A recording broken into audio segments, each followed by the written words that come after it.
So my name is Aaron and I am currently living in Sydney, Australia.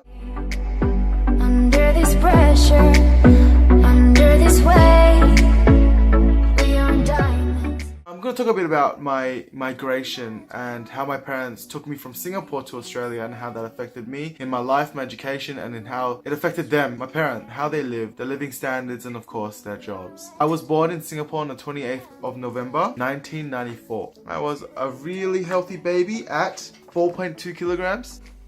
Mum used to love saying that I was by far the fattest baby in the room. I had a mother, a father, a sister, and me. My sister is older than me. She is actually 2 years older than me, and she definitely acts like she is. We are diamonds. I feel my heart beating. I feel my heart. So in Singapore, we lived in a suburb called Tampines. It was a very high socioeconomic status area, and my mum had been lucky enough to have owned her own television channel. And my dad was a pastor of a big church, and that's my dad baptizing me. So what happened? Well, in 1998, my dad actually got a job offer in Sydney, Australia. Without hesitation, he took it.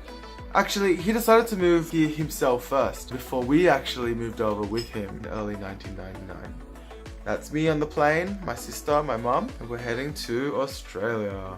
Unfortunately, in the move, my mum lost a job, but she was lucky enough to have come to Australia where education was still easy, and she sat a course to get her Bachelor's of Social Work, and she got a job in Campsie Council, helping newly arrived Chinese migrants settle in, pay bills, pay back fines, and just translate everyday life of Australia to them. Singapore has such an English-based background, and that has really helped the transition. So I grew up a life where I saw my parents having to work hard for where they are today. And you know, my mum, she ended up being one of the managers at Ryde Council.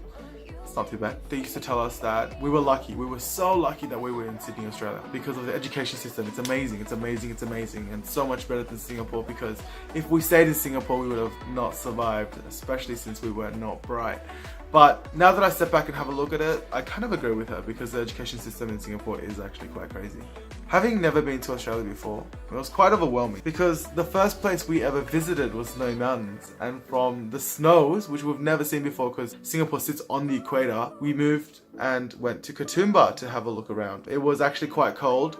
We were still wearing our Singaporean outfits because we are, of course, from the heat. So if you can imagine, I just thought that Australia, like Sydney, was wrapped in a massive dome of air conditioning. Personally, my first impressions of Sydney was fantastic. I loved it. I love the animals. I could see animals everywhere. It's not just city, it's not just bitumen, you know, kangaroos, birds, dogs, cats. We even owned our own dog when we settled in Sydney, and we named him Collie.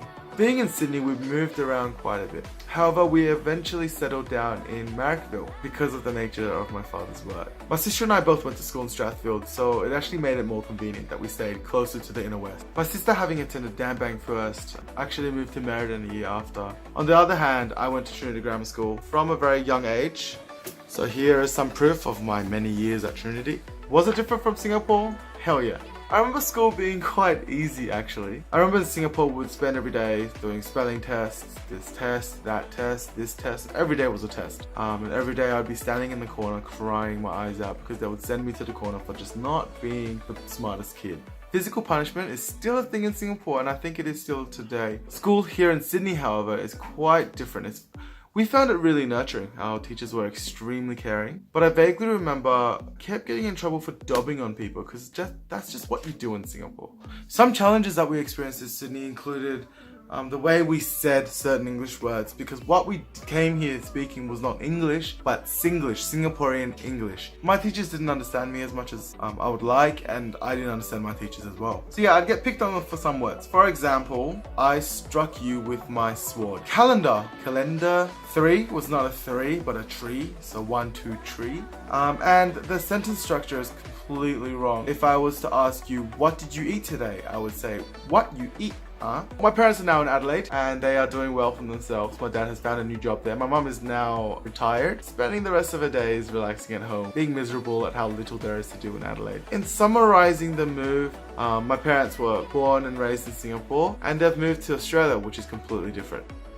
They've picked up the Singaporean culture, which they grew up and loved, and planted it in Sydney, Australia. They didn't really quite understand the Australian culture. They didn't really quite understand why people did things, but they understood their own culture. All in all though, my parents would gladly admit that we're happy that we moved to Australia. Australia is the land of peace and freedom, the land of great education, great vibes, terrible rent, but although the move was hard, it wasn't impossible. If we were to go back today and say, would you move?